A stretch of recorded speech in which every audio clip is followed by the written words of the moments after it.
Paz, irmãos, que a paz do Senhor desça sobre nós hoje de manhã. Eu estava na cozinha, preparando o almoço, os meus filhos, esperando os meus filhos chegarem do colégio, adolescentes. Eu tinha... As crianças vão sair para o culto lá com a tia Regina, tá certo? Depois vocês vão saber o fim da história do almoço, né? A tia Regina vai improvisar o fim da história da preparação do almoço, tá bom? Assim é a vida com as crianças, com os filhos, né? Na casa do pai e da mãe. Eu tinha o meu escritório, eu sou professora, sou tradutora. Então, eu tinha ali, enquanto eu estava traduzindo, a máquina de lavar roupa funcionando, e eu com o relógio, está na hora de agilizar o almoço, que as crianças vão chegar. Tudo aqui junto. Os meninos chegaram, e um deles foi direto para perto de mim e começou a contar alguma coisa que tinha acontecido e que estava pesando no coração dele. E ele pegou o pano, começou a enxugar a louça, mas ele parou e começou a contar.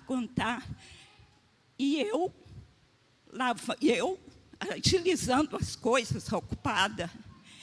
Então, ele calou e disse: mãe, você não está me ouvindo, está?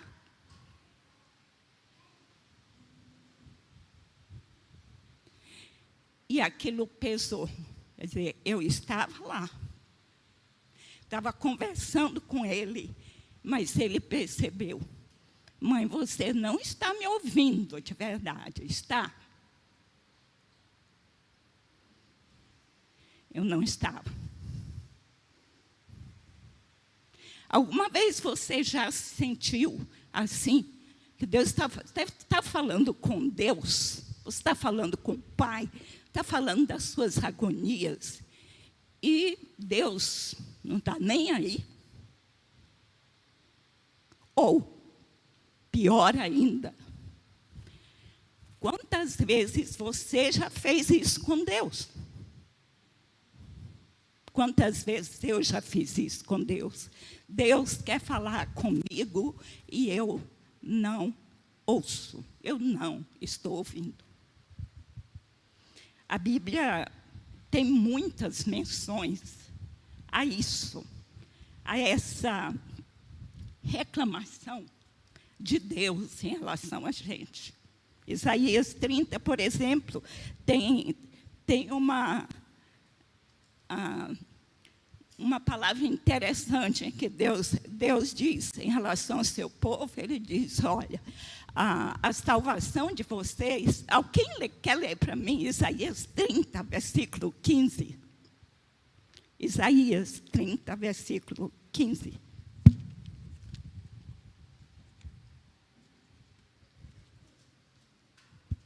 Alguém pode ler em voz alta?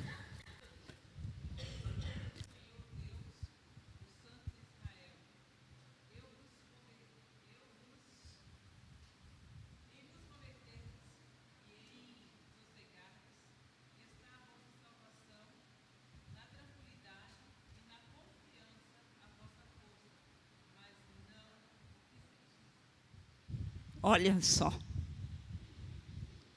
Mas vocês não quiseram. Eu disse qual era o segredo: em sossegar, em se aquietar, em deixar eu agir. Está a salvação de vocês, mas vocês não quiseram. E a continuação é assim: vocês disseram, não, nós vamos disparar, nós vamos correr com cavalos, em corcéis velozes. Nós vamos fazer.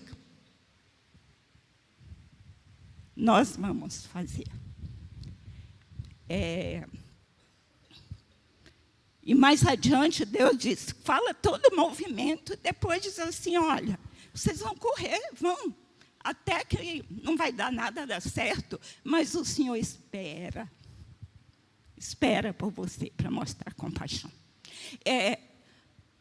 A gente gostaria de convidar você de novo ao silêncio, a aquietar-se, para ouvir Deus falar com você. Não para ouvir eu falar, o pastor falar, mas o que é que Deus quer dizer para você hoje, na quietude, no silêncio, no parar de correr, escolher não correr, mas deixar que Deus fale com você, chamando você de minha filha, meu filho.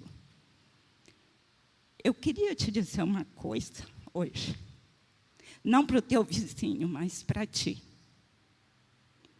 Vamos ter um tempo de quietude diante de Deus.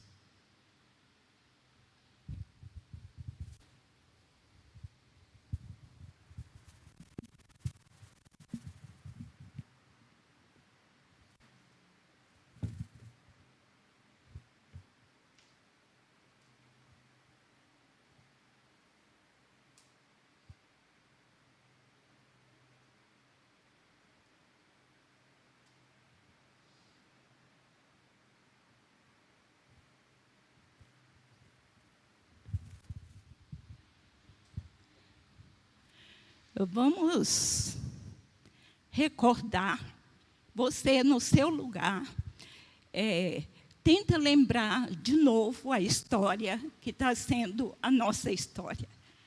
A história do filho pródigo, do filho perdido. Os comentários bíblicos dizem que essa é talvez a história mais conhecida da Bíblia, mais falada. Ontem nós falamos sobre essa história como uma velha história para recordar de forma diferente.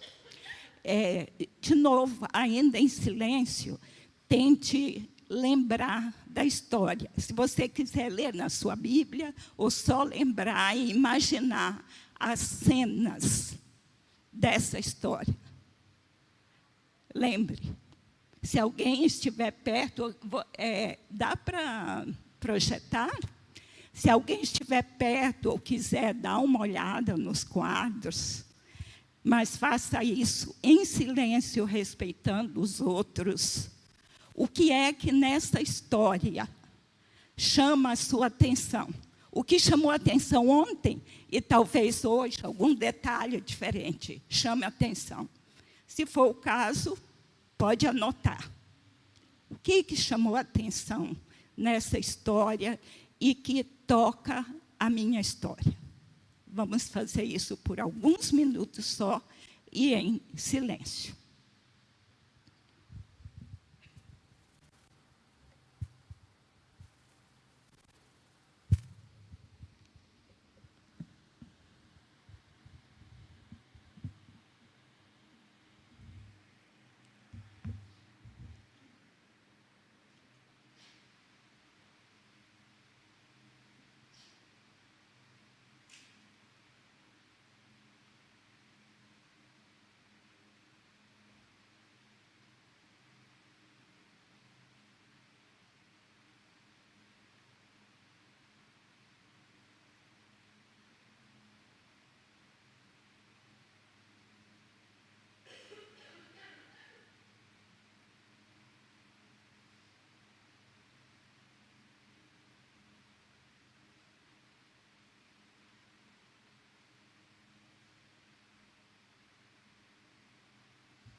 Um homem tinha 2 filhos. O mais novo disse ao seu pai: Pai, quero a minha parte da herança. Assim ele repartiu a sua propriedade entre eles. Não muito tempo depois, o filho mais novo reuniu tudo o que tinha e foi para uma região distante e lá desperdiçou os seus bens vivendo irresponsavelmente. Depois de ter gasto tudo, houve uma grande fome em toda aquela região e ele começou a passar necessidade. Senhor, nessa manhã, mais uma vez nós queremos abrir essa palavra, não de forma mecânica, não de forma gramatical, não simplesmente de forma retórica, porque nós cremos que o Verbo encarnado fala a linguagem do nosso coração, da nossa alma, da nossa sede, que também nessa manhã a Tua palavra conecte com a nossa vida, a nossa realidade, e que a gente possa conversar com essa palavra para a nossa conversão, para o aprofundamento da nossa relação contigo. Que o Teu Espírito esteja aqui nessa manhã, atuando em nós para que a gente ouça e para que dentro de nós se gestem caminhos de conversão e de transformação rumo a uma presença na nossa sociedade que se transforme em sal e luz. Em nome de Jesus. Amém.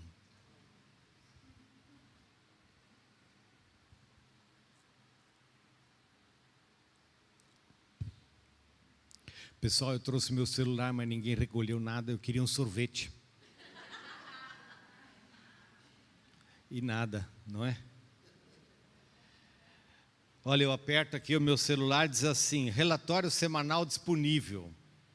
O seu tempo de uso diminuiu em 41% na semana passada.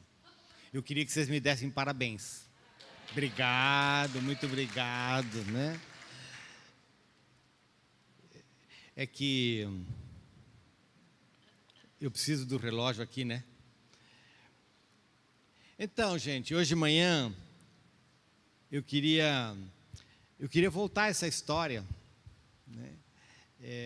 E falar um pouquinho, olhar um pouquinho para essa palavra do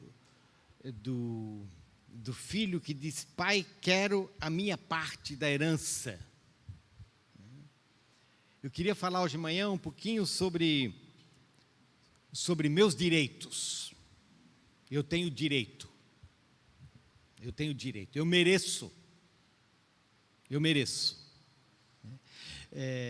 Então, hoje de manhã é um pouquinho sobre meus direitos e novos endereços.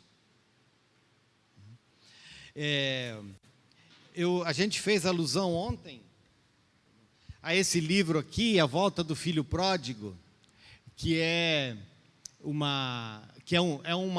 um livro em torno muito dessa pintura do Rembrandt, em diálogo, em conversa com o texto bíblico. E ele diz assim: por mais de 15 anos, tenho perguntado a pessoas de diferentes camadas sociais, do Marrocos, à Índia e da Turquia, ao Sudão, outra parte do mundo, né? Sobre as implicações de um pedido como esse, do filho exigir sua herança enquanto seu pai ainda vive. a resposta tem sido sempre a mesma. A conversa se passa assim: alguém na sua cidade fez um pedido assim? E a resposta é: nunca. Seria possível alguém fazer um pedido semelhante? A resposta é: impossível. Se alguém fizesse isso, o que aconteceria? A resposta: certamente seu pai o espancaria. Por quê? O pedido significa: ele quer que o pai morra. Falando um pouquinho do significado, né, dessa palavra do filho que diz: pai, dá-me a parte que me cabe. Como uma palavra que não apenas dizia: eu quero o que eu vou ter, né, como parte da minha herança no futuro, eu queria já essa parte agora. O que adianta esperar você morrer para daí eu ter essa parte? Eu quero agora. Não, mas é mais do que isso. Quando ele diz: pai, dá-me a parte que me cabe, ele está querendo que o pai morra.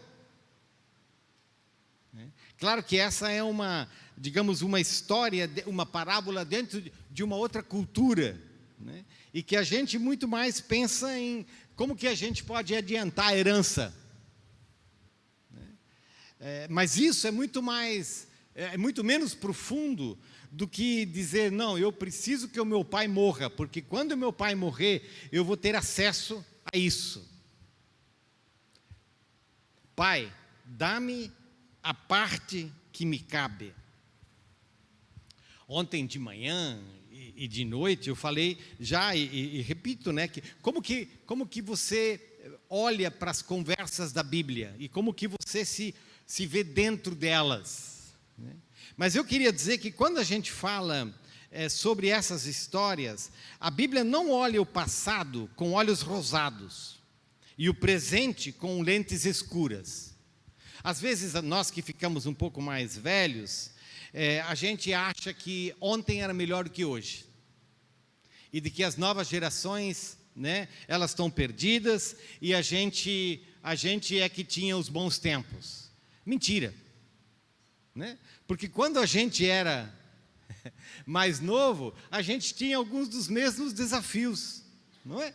Só que a realidade mudou. Então, cada geração, e especialmente de novo, uma geração mais nova, parece que eles sentam por ali, né? É ali aquele canto deles, eu vou para lá, né? Quem sabe depois de pintar a barba escura, melhora, né? Não ajuda nada, não ajuda. Passou o tempo, vai suar. Então, cada geração, ela tem a sua oportunidade. A Bíblia, ela fala a Bíblia fala do tempo, como o tempo relógio, né, o cronos, isso que eu estou tentando administrar aqui hoje de manhã, mas a Bíblia também fala do kairos, e o kairos é um tempo de Deus. O tempo de Deus, ele é um tempo, ele tem uma outra lógica, né? Assim, o tempo de Deus é um tempo de graça, é um tempo de oportunidade. O tempo de Deus é fundamentalmente um tempo de conversão. Ou seja, é um tempo que nos convida para a conversão. E um tempo de Deus é um tempo que nos envia para a realidade, nos envia para o mundo. E cada geração tem a sua janela de oportunidade, como a gente gosta de falar hoje, não é? E tem também os seus desafios, tem luz e sombras. A Bíblia fala que a gente precisa discernir o tempo de Deus. A gente precisa discernir o tempo de Deus no nosso cronos, né? Digamos, a gente precisa discernir o kairos de Deus no nosso cronos, ou seja, a gente precisa discernir o tempo de Deus no nosso tempo. Por isso que é importante a gente falar das nossas histórias e falar do nosso tempo. Muitas vezes a igreja fala dos tempos de ontem, mas ela não fala dos tempos de... Não, a igreja ou a Bíblia, eu disse? Não, é a igreja. Isso. A igreja, eu falei a igreja, tá? Não estou, né? Ainda não. Daqui a uns 40 minutos já, né? Muitas vezes a igreja, ela celebra o passado e ela critica o presente. E com isso a igreja muitas vezes afasta a nova geração, porque a nova geração se sente denunciada e a geração antiga, ela se pinta de bonitinha. Quando, na realidade, cada geração tem os seus pecados, cada geração tem as suas dores, e cada geração tem também as suas oportunidades. A oportunidade de Deus, que Deus nos dá, ela não é uma oportunidade que responde ao nosso tempo. O que eu quero dizer com isso? Por muitos anos na minha vida, quando eu era mais novo e a barba um pouco, alguns fios pretos, ainda tem? Nada mais, né?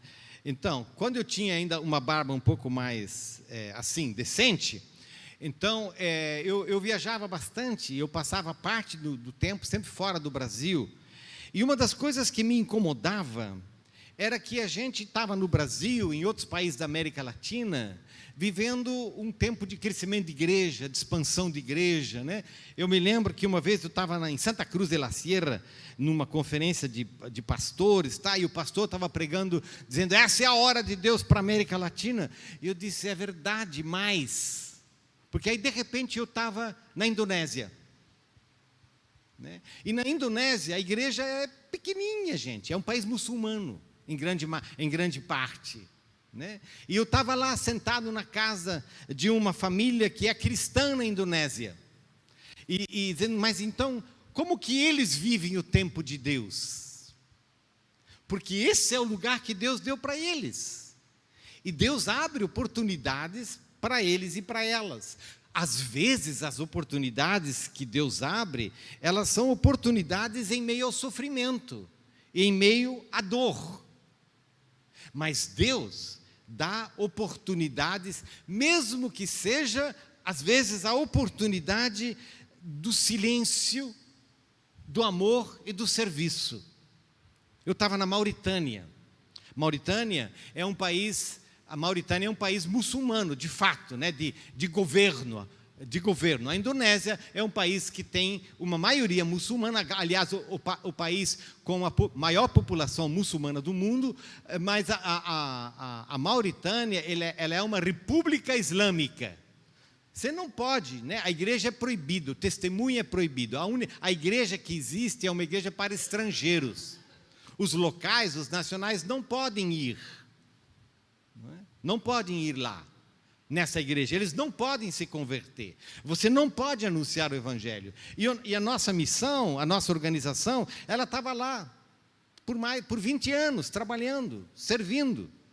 E eu me lembro que quando eu estava lá, eu fui num desses projetos que a gente, como Visão Mundial, esse é o nome da organização, Visão Mundial Internacional, ela é uma ONG humanitária cristã que trabalha fundamentalmente com crianças pobres e com situações de emergência, de guerra. Agora, na Venezuela, por exemplo, com a questão dos refugiados, né? Essa semana a gente estava mexendo muito com isso. Né? Na Mauritânia, é um país, de novo, islâmico, e é um país de muito calor, é deserto.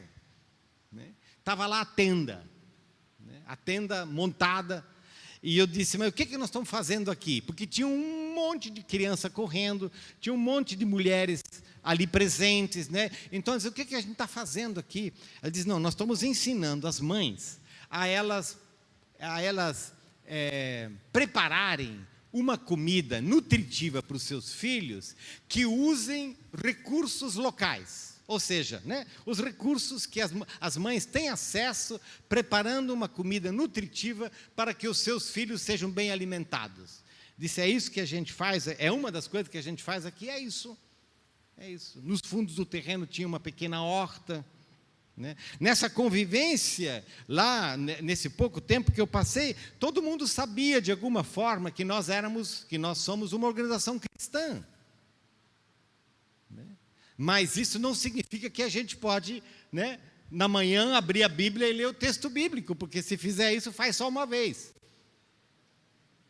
Então, ali, o nosso testemunho é um testemunho quieto, é um testemunho de serviço, é um testemunho de amor. E como a gente fala, é sempre, de novo, é um testemunho que espera a pergunta chegar. Espera a pergunta chegar. E a pergunta é: por que vocês estão aqui? O que vocês estão fazendo aqui? E mesmo dentro daquele país, digamos, islâmico, você tem oportunidades, elas são muito diferentes do Brasil, não é? Porque lá, se você converte, você de alguma forma você não pode viver a tua fé de forma aberta. Você vai ser uma espécie de um cristão subterrâneo. Né? Quais são as oportunidades que Deus dá para esse universo? E quais são as oportunidades que Deus dá para o nosso universo? Ou seja, o tempo de Deus, ele não é necessariamente o tempo da nossa sociedade, da nossa realidade. O tempo de Deus é um tempo de graça e, às vezes, um tempo de juízo. É sempre importante cada um de nós perguntar qual é o nosso tempo, qual é a marca do nosso tempo. Nós vivemos, não nesses países que têm experimentado nesses últimos anos, uma espécie de despertamento islâmico. Nós vivemos, no caso do Brasil, nós vivemos num país onde a igreja está crescendo, mas nós fazemos parte do que nós chamamos de um ocidente, né? De uma realidade onde a igreja está em crise. Europa, nos Estados Unidos também. Né? Quais são algumas das marcas desse nosso tempo e da realidade que nós vivemos? Ontem à noite, nós falamos muito sobre esse bichinho aqui. Né? E, de fato, depois eu até fiquei pensando um pouco, a nossa intenção ontem à noite não é falar sobre esse bichinho aqui. Né? Esse bichinho aqui, ele é só um sinal dos tempos que a gente vive, mas ele é um sinal forte dos tempos que a gente vive. Então, quando o filho diz: pai, dá-me a parte que me cabe, o que é que ele está dizendo? Quando o filho diz: pai, dá-me a parte que me cabe, ele está dizendo: eu tenho direitos. Eu tenho direitos é uma expressão, é uma marca do nosso tempo. Vivemos numa época onde nós aprendemos, e especialmente os mais jovens, eles aprenderam a dizer: mas eu tenho direito. Eu mereço. Eu mereço. Eu mereço um pouco mais. Eu mereço algo melhor. Não sei se você usa essa palavra, não é? Ontem à noite a gente falou sobre papai e já, né, papai gostava de aniversário, acho que eu também já falei isso, né? Não, eu falei isso na outra igreja, essa é outra história, não é? Papai gostava de aniversário, ele falava, não, quando ele completou 90 anos, ele já estava dizendo bem agora 91, né? Eu disse, caramba, o velhinho é porreta, né? Mas ele já estava com uma sonda alimentar. Né? Eu me lembro do aniversário dele, de 90 anos, e eu disse: pai, quem sabe a gente não faz nada, né? Não vamos fazer nada, 90 anos, porque você não consegue comer. Ele estava com um tumor, é isso? Na boca do esôfago, fechou totalmente, né? Então ele não engolia nada, nem água. Né? E a alimentação dele toda é aqui, mas ele disse: não, eu quero o meu aniversário, eu quero que convida lá o meu tio, vocês vão estar aí, os filhos vêm, vamos e ele chama, vamos pedir uma pizza, pizza lá para ele sempre era masculino, né? Vamos pedir pizza. E nós pedimos pizza. Eu me lembro dele, ele pegou um pedaço de pizza, ele não aguentou, pegou um pedaço de pizza. Mastigou, não deu para engolir. Daqui a pouco ele estava lá no tanque. Não sei se você viu a imagem, né? da pizza voltando, né, já devidamente processada. Mas é interessante que no final da vida dele, quando ele estava orando por gratidão, que eu falei ontem à noite, né? Aí tem um negócio que a Cileda disse que escutou, eu não escutei, ela, né? Porque ela disse que na oração dele, que era nessa voz já baixinha, no hospital, com aquela miserável sonda, né? E ele dizendo: Deus, quem sabe o Senhor me dá mais uns 3 anos de vida, eu mereço. E eu fiquei, mas caramba, é difícil morrer, não é? O velhinho já está todo capenga, né? Sendo alimentado por aqui, se mastigar a pizza tem que vomitar, né? E ainda está pedindo um pouco mais de vida, não é? Ele, a vida, né? E ainda fala: eu mereço, porcaria nenhuma, não é? A gente não merece, né? Mas que é isso? Que é isso digamos, em alemão tem uma palavra que chama Zeitgeist. Zeitgeist é uma palavra importante, aprenda ela, né? Zeitgeist, que é o espírito da época, né? O espírito da época. Nós vivemos uma época que afirma muito os seus direitos. Eu digo o que eu quero, na hora que eu quero, como eu quero, e o outro não me importa. É que nós temos passado um tempo de grande crescimento econômico, né? Eu acho que aqui todo mundo vai concordar com isso. Nós temos passado um tempo de grande crescimento econômico. Quantos de vocês, de repente, se viram nesse último verão em Curitiba, dizer: nossa, eu preciso de um ar-condicionado, eu não aguento esse calor de Curitiba, né? Eu preciso de um ar-condicionado. Você imaginou que os nossos avós pensassem em ar-condicionado? Não, não é verdade. Então nós passamos um período, especialmente aqui no que a gente chama do mundo ocidental, né? O mundo ocidental é Europa, Estados Unidos, grande parte da América Latina, e mesmo que o Brasil seja o país do voo da galinha, né? O Brasil é o país do voo da galinha, nunca muito alto nem muito longe, né? A gente sobe um pouquinho, dá um crescimento econômico, daqui a pouco a galinha já dá uma cacarejada, o ovo, né? Bota o ovo quebrado e entra em crise, né? Aí daqui a pouco eu digo: não, se agora aprovar o plano da Previdência, né? Então nós vamos retomar a economia e a galinha vai voar, não é? Mas mesmo dentro desse universo todo, nós temos ar-condicionado, nós de alguma forma procuramos trocar o carro, né? Às vezes tem que trocar os pneus antes, né? Você não usa tênis melhor. Estou olhando o tênis do Ilquias aí para ver, mas eu não consigo ler muito o tênis dele, eu sou meio ruim de ler tênis, não é? É ou não é? A gente tem vivido por décadas, especialmente, digamos, nesse que a gente chama de século passado, século XX, especialmente depois da Segunda Guerra Mundial, um período de grande crescimento econômico. E uma geração mais nova, ela aprendeu a querer mais. E ela aprendeu a querer melhor. E ela tem mais dificuldade com os pais dizerem não.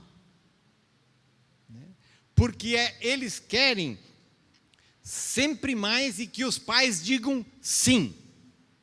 E quando os pais dizem não, então eles vão dar um outro jeito, não é? De conseguir um negocinho desse, né? Eles vão dar um outro jeito, mesmo que para esse outro jeito os meios sejam ilícitos. Então, uma geração que tem aprendido, que tem vivido com mais coisas, né? Ela se arroga o direito, ela diz: eu quero, eu preciso, eu não posso viver sem, né? Tem um queijo que essa semana um sobrinho nosso esteve lá em casa. Eu abri a geladeira porque eu ia viajar, a gente vai daqui adiante, só volta para Curitiba dia 11, acho que, né? Então eu tinha lá aquele queijo, Eu disse para ele: você quer esse queijo aqui? E ele disse: sim, quero. Porque que queijo era? Gorgonzola. Você já ouviu falar? Gorgonzola. Mas, gente, a Cileda e eu não sabemos usar gorgonzola. Não é? Ele é um queijo muito sofisticado para a gente. Queijo colonial, a gente sabe usar.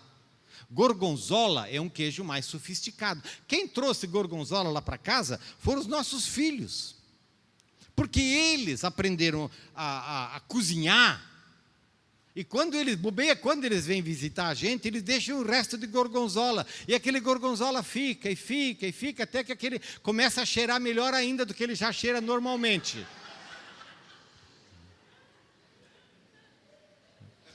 Eu falo para os nossos filhos, a gente fala: vocês sofisticaram a gente. Não é? Os filhos sofisticam a gente, não é?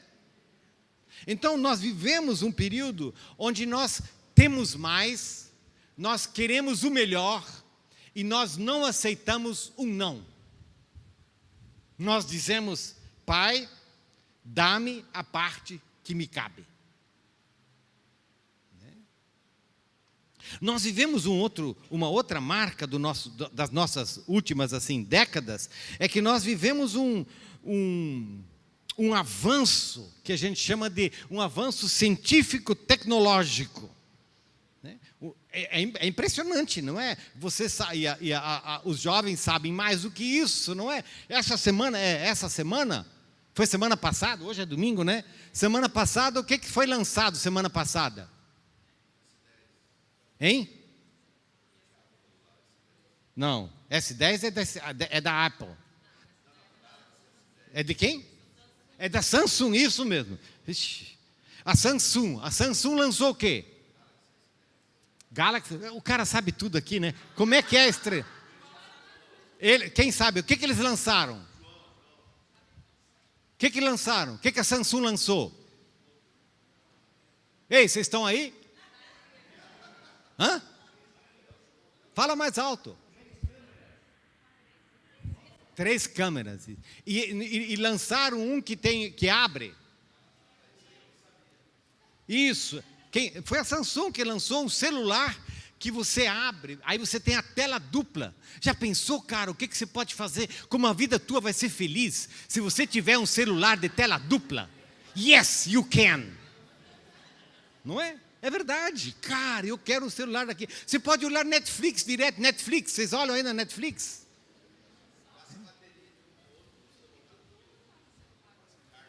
Exato.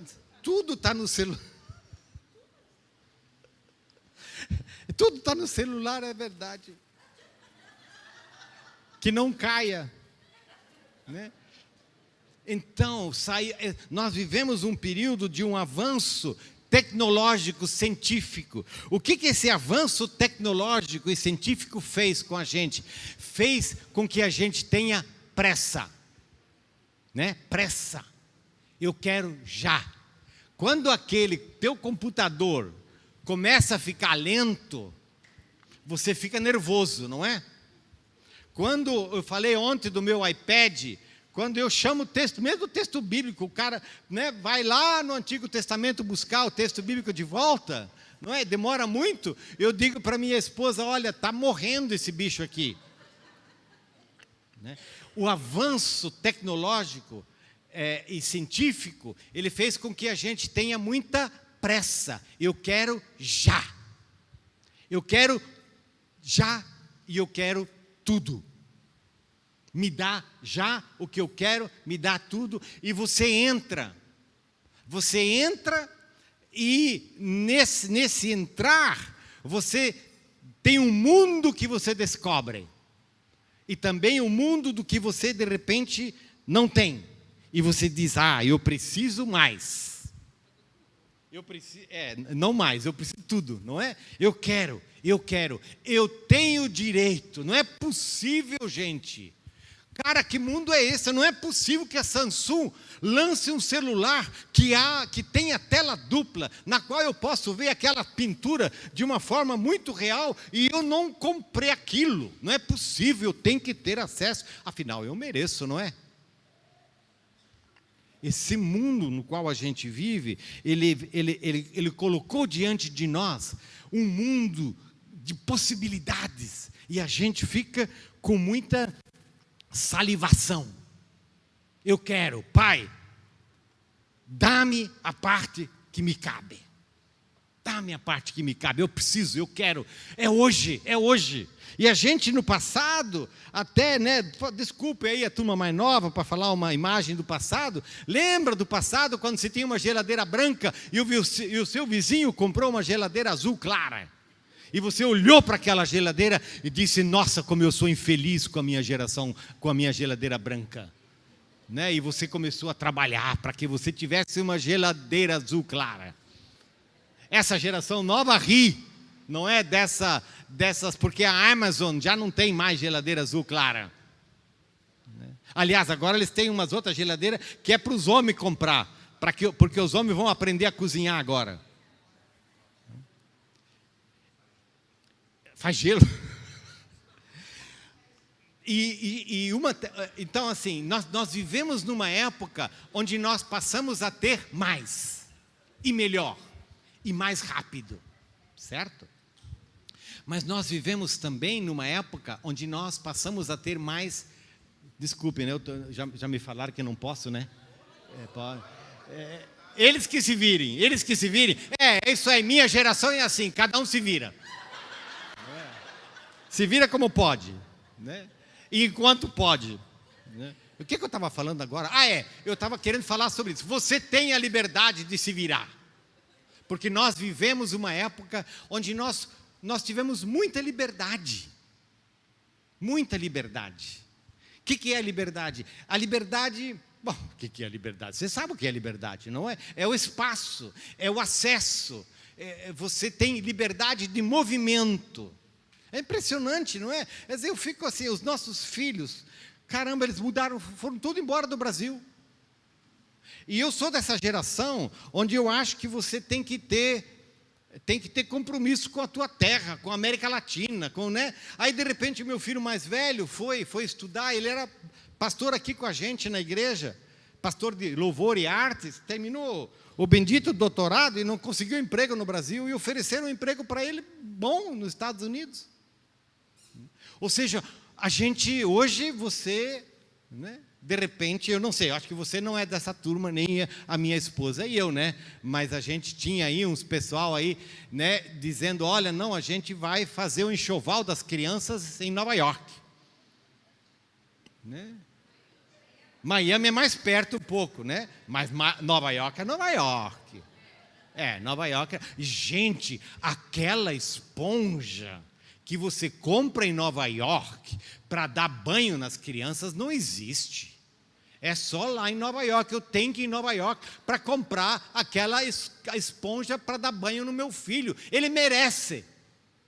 E você compra uma passagem para Nova York para comprar uma esponja. Aí você já compra 10 e vende 9 aqui. Não é? Porque aí você pode, né, com essa venda, já preparar a tua próxima viagem. E quando você for a próxima vez para Nova York, aproveita para dar um pulo na Austrália, gente. Você não pode morrer sem ver um canguru. Liberdade. Você tem liberdade de ir e de vir. Liberdade de gente, você tem liberdade de ter 5 cartões de crédito. Todos eles endividados. Impressionante, não é? Teu filho, eu tenho vários filhos, mas um deles estava dizendo, olha pai, como que você monta crédito nos Estados Unidos? Esse nosso filho, ele é professor lá hoje, e ele estava falando sobre isso. Ele disse, olha aqui pai, para você ter, nos Estados Unidos é muito importante você ter crédito. O que quer dizer crédito? Quando você vai comprar um carro, por exemplo, a pesquisa, né, eles vão perguntar qual é o teu crédito. E o crédito é quanta dívida você tem. O crédito é quantos cartões de crédito você tem. Você tem vários cartões de crédito? né? E você tem dívida no cartão de crédito, é bom, desde que você paga cada mês um pouco. Porque isso significa que você está preso na mão dos caras. Então, você tem um monte de cartão de crédito, cada um deles endividado, e você vai pagando cada mês um pouco. Você vai montando o teu crédito. Pai, dá-me a parte que me cabe. Mas tem uma outra marca do nosso tempo, que a gente podia chamar, nós vivemos um tempo de cansaço. Nós vivemos um tempo de cansaço e de monotonia. Esse acesso fácil a ter muita coisa, não é? A querer, a ter mais rápido, no fim do dia, ele gera um grande cansaço. Você sabe, esse cansaço que dá o gosto na boca, se diz, puxa, mas agora eu comprei esse Samsung. Né? O bichinho abriu, aquela tela dupla, né? Aquelas cores, tirei as fotos, aquilo, nossa, te dá uma adrenalina, você pensou que agora você era o rei do mundo, né? Mas na segunda hora, na terceira hora, de repente você sente, diz, cara, não é isso, não é isso. Eu preciso de alguma coisa melhor, eu preciso de uma coisa mais forte, eu preciso uma tela tripla. Será que não tem uma Samsung, uma Apple? Faz uma tela tripla, né? Faz alguma coisa. Então, essa monotonia e esse cansaço faça com que você se torne um consumista ávido. Você vai querendo mais e mais, enquanto você vai querendo mais e mais, você não tem limites. E nessa ausência de limites, você acaba onde? Na ausência de limites, desculpe, você acaba no suicídio. Na ausência do limite, você acaba na droga. Você acaba numa sexualidade desenfreada. Você acaba num consumo insaciável. Porque esse consumo, né? Essa tecnologia, esse mundo que nos oferece muitas coisas, ele é um mundo insaciável. A gente sempre quer mais, e quanto mais você quer, quanto mais você quer e quanto mais você tem, tanto mais você quer e tanto mais você sente vazio. E a nossa sociedade, ela é montada para que a gente queira mais. Por isso, quando você comprar um Britânia, marca a tua compra, e daqui a um ano ele vai pifar, para que você compre outro. Então, nós vivemos numa sociedade que nos oferece muita coisa, mas não sacia a nossa fome, e não sacia a nossa sede. Nós vivemos uma realidade de autossuficiência, onde nós, basicamente, nós dizemos, nós merecemos, e nós podemos, e nós vamos ser aqueles que vão dar um rumo para a nossa própria vida. A gente não precisa de Deus. A gente não precisa de ninguém, a gente dá conta, até que quebra o fêmur, né? Aí é outra história, não é?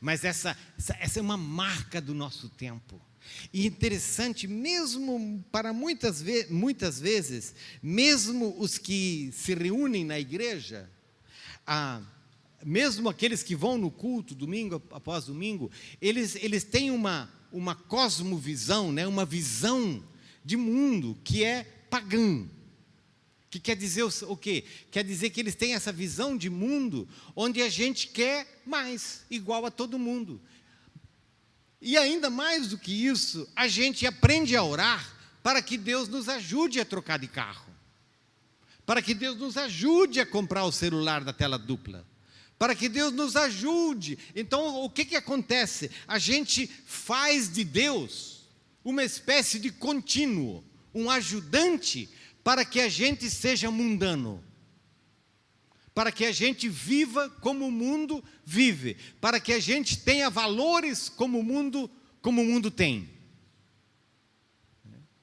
dentro das nossas próprias comunidades. Pai, dá-me a parte que me cabe. E Deus deixa ir. O Pai deixa ir. Por que o Pai deixa ir, não é? Você nunca perguntou isso? Não sei como é que você faz de repente com os seus próprios filhos, não é? Como que a gente faz? Deixa aí, segura, amarra, acorrenta, monta num porão, ou deixa ir?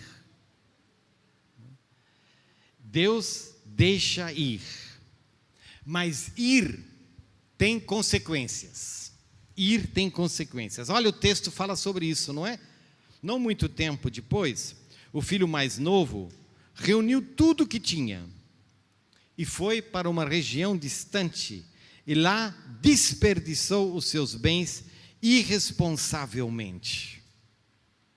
É interessante quando você analisa esse tempo no qual a gente vive, né? Que é um tempo de muita coisa, de muita rapidez, de muito consumo, né? De querer mais e mais, e a gente volta para essa história do filho pródigo e vê como esse filho pródigo disse: pai, me dá aí, e aí ele saiu e começou a gastar, como que isso se torna de repente a história do nosso tempo, e como que essa se torna de repente a história da nossa própria vida, de que nós mesmos vivemos assim. Por que nós vivemos assim? Eu queria, nesse tempo que ainda tenho, eu queria trazer à nossa memória, também para os grupos, eu queria trazer 2 momentos da Bíblia, das Escrituras. Churuco, eu preciso da tua Bíblia aí.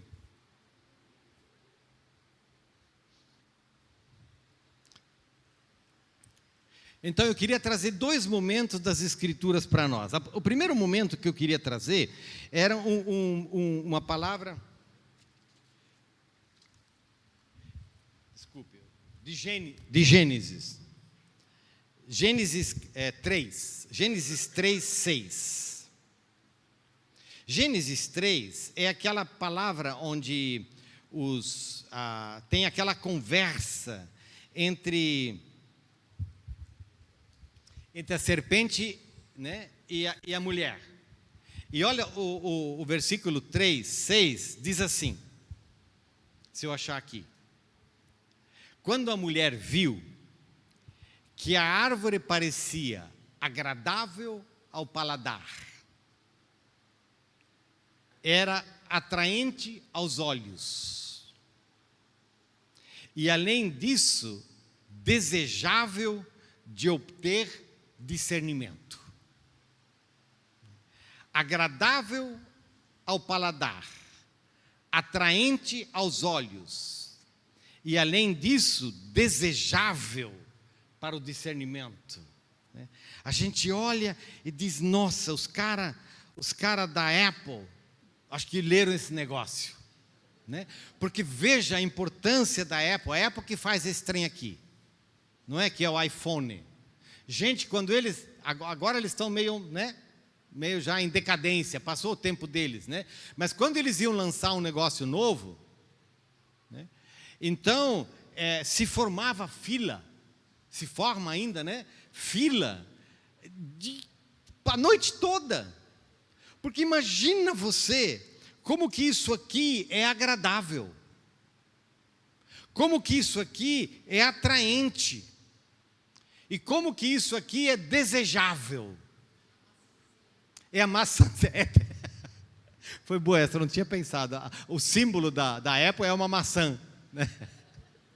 Então, mas de novo, desculpe Apple, e o fundador já morreu, o Steve Jobs, né? Mas assim, é interessante quando a gente olha essa palavra e tem um diálogo, tem uma conversa entre a serpente, em Gênesis 3, e a mulher. Né? E a serpente diz para a mulher: olha aí ao redor. Olha, agora, tá bom, você já olhou, mas olha para essa árvore, para esse fruto proibido. E a serpente trouxe a mulher para perto do fruto proibido, para não olhar as outras coisas, né? Até parece que essa serpente trabalhava numa agência de publicidade. Não é? A agência de publicidade que é muito boa, porque ela foca, para que no final você diga: não é esse carro que eu preciso. Ele é desejável, ele é atraente. Eu preciso, eu vou ser a pessoa mais desesperada do mundo se eu não conseguir comprar isso que de repente a televisão coloca diante de você. Né? Aliás, esses dias estavam até lembrando que a propaganda, né, como que ela faz, né, a propaganda, ela leva você, e tem uma propaganda, acho que é da Volvo, é isso? Que não fala do carro, não fala nada, vai levando você, e de repente ela te mostra a marca. Aí você olha a marca e diz: esse é o carro. A serpente leva a mulher para ela focar onde? Naquilo que ela não podia e naquilo que ela mais queria. E quanto mais ela percebe que ela não pode, tanto mais ela quer. E quanto mais ela quer, tanto mais ela começa a salivar. Né? E ela fica louca. Você nunca ficou louca por um tênis novo? Você nunca ficou louco por um chocolate? Né? Um sorvete Babka?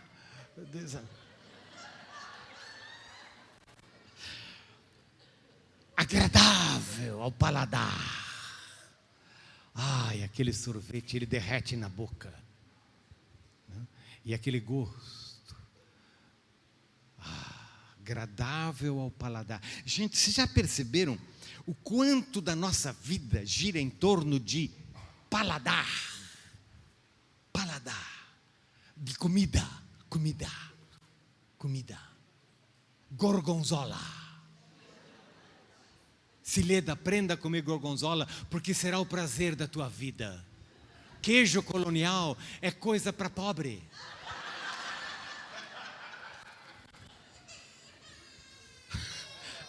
Assustou a criança. Tá vendo? Esse negócio de paladar tem custo. Não pode assustar a criança com o paladar. Então, gente, é verdade, não é?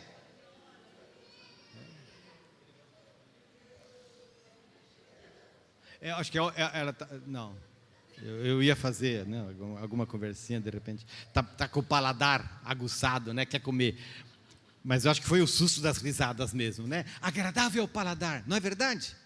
Quanto tempo a gente gasta com comida?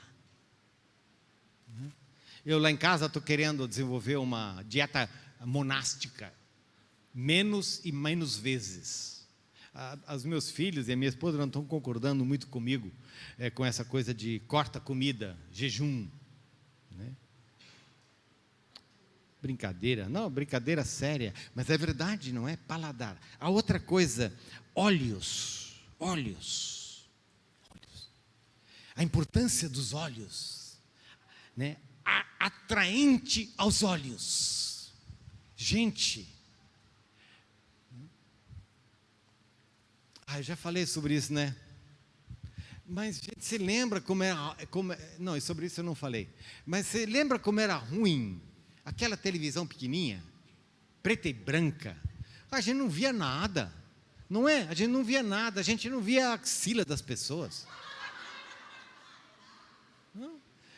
Agora a gente vê, gente, aquele ator, não é? Ele está com a unha encravada. E a pessoa, o trabalho que dá, né, para disfarçar aquele troço todo. Gente, mas olha, uma televisão, fala sério, né? 42 polegadas já é pequena, né? 50? 65? Nossa, você já tem? Você já tem?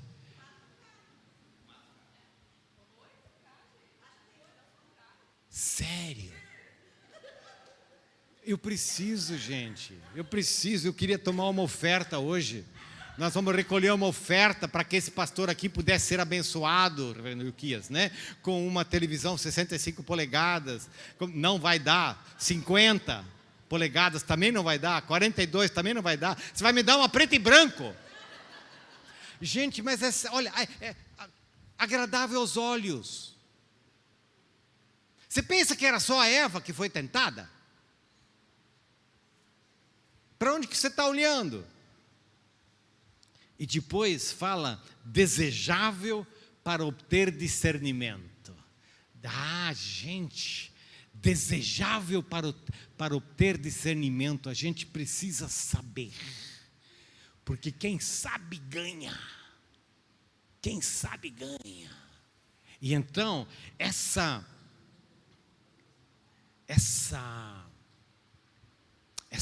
conversa da serpente com a mulher é contigo. É contigo, é verdade, é comigo. Essa conversa desse mundo no qual nós vivemos, desses mecanismos, essas vozes do capeta, não? Que estão presentes e que faz com que a gente olhe e a gente queira. E a gente se sente tão miserável porque a gente merece, não é? A gente vai na igreja todo domingo, eu mereço. Trabalha a semana inteira, dá duro, não é? Eu mereço, eu quero. E então, essa conversa, né, da serpente com a mulher se torna minha. E eu, de repente, me percebo que, o meu paladar, os meus olhos, o conhecimento, e eu preciso. E uma das características dessa experiência, né, dessa conversa de Gênesis 3, é que ela vai... A mulher, ela vai focando, sabe, né, aquelas câmeras que vão focando, de repente a única coisa que ela vê é aquilo,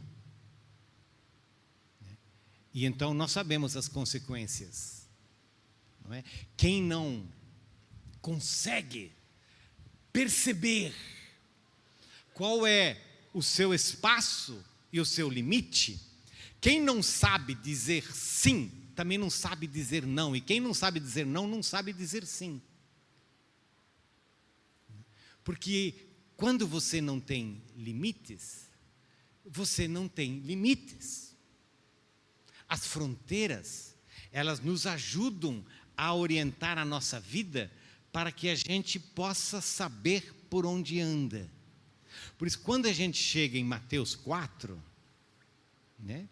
Em Mateus 4, nós temos uma outra experiência que é no deserto, a tentação de Jesus. E na tentação de Jesus, de repente nós temos elementos tão parecidos com a conversa da serpente com a Eva. E a tentação de Jesus, quando em Mateus 4, a tentação de Jesus, quando o diabo, né, fala para Jesus, com o que ele tenta a Jesus? Primeiro ele tenta Jesus, ele diz, olha Jesus, se você transformasse essas pedras em pães, o pessoal ia gostar muito de você, não é? Paladar, né? Paladar. Olha, o diabo diz para Jesus, Jesus, tem tanta pedra, e lá no deserto, né, na Palestina, é muita pedra mesmo. É muita pedra naquela. E o diabo diz, olha Jesus, quanta pedra. E as pessoas passando fome, transforma isso em pães. E por que se você transformar isso em pães, as pessoas vão te aplaudir. As pessoas vão gostar de você. E então, o que o diabo está dizendo? Ele está dizendo agradável ao paladar, como a serpente falou para a mulher. Depois, o diabo diz, ele leva Jesus para o alto do templo, é isso? E ele diz para Jesus, olha onde você está. se você de fato é quem você fala, joga-te daqui. Joga-te do templo. E se você fizer isso, você vai gerar um espetáculo. Já pensou? E esse pode até ser um espetáculo gospel. Deve você fazer um negócio de uma torre de igreja bem alta, te joga Jesus. Te joga. As pessoas vão estar te aplaudindo. E já pensou se a gente coloca isso numa boa agência de publicidade? Esse teu salto vai te tornar conhecidíssimo. Vai te tornar conhecidíssimo. Você vai gerar um espetáculo atraente aos olhos. Depois o diabo diz para Jesus, ele mostra todos os reinos da terra, é isso? E ele diz, olha Jesus, olha isso aí. É tudo teu. É tudo teu. Olha de novo. É muita coisa, não é? Você não quer Jesus, não quer Jesus, não quer para você? Então, pega, é teu. Passa por mim. É rapidinho. Me adora, né? Passa por mim. Reconheça que sou eu que estou te dando. E daí, vai ser teu. Como é parecida essa conversa da serpente com a mulher, e como é parecida com essa conversa do diabo com Jesus, né? O saber, o discernimento, os olhos, o espetáculo, o paladar, a comida, dá. E Jesus, cada uma dessas palavras, ele rebate a elas, não é? Com uma outra palavra. E essa outra palavra que Jesus debate, que Jesus responde ao diabo, da onde que ele tira? Ele tira das Escrituras essa outra palavra. E ao tirar essa palavra das Escrituras, ele silencia a voz do diabo. Ou seja, aquilo que a mulher em Gênesis 3 não fez, não é? Ela não conseguiu dizer nada, gente. A mulher estava fascinada. Aquela árvore, né? Segundo essa linguagem, ela estava ali diante dela. Ela, saber, ter, comer bem, ter mais. Ela estava diante dela e a mulher não via outra coisa. Gente, quantas vezes a gente não vê outra coisa? Porque essa é a raiz, não é? A raiz do pecado. De repente, não vê outra coisa. Não vê outra coisa. Na área da sexualidade, por exemplo, não vê outra coisa, né? Só vê a outra. Né? Eu quero, eu preciso, eu mereço. Né? Na área do consumo, na área da nossa vida, tantas coisas na área da nossa vida, a gente não vê outra coisa. Jesus diz, precisa ver outra coisa. Jesus diz, eu vou te mostrar outra coisa. Porque se eu não te mostrar outra coisa, diz Jesus, você vai acabar como a Eva, expulsa do jardim. Se eu não te ensinar a ver outras coisas, você vai acabar como o filho pródigo comendo lavagem. Gente, quem vive só dos recursos deste mundo, da nossa sociedade, da resposta, do conhecimento da nossa realidade, acaba comendo lavagem. E eu estou usando figuradamente essa palavra, claro, não é? Às vezes não.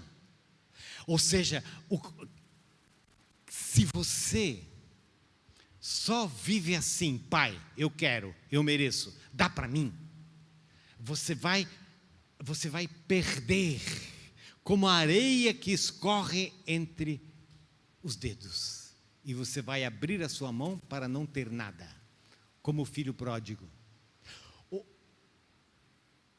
Mais do que isso, você vai ter sobre você a mão de Deus que te pergunta o que é que você fez.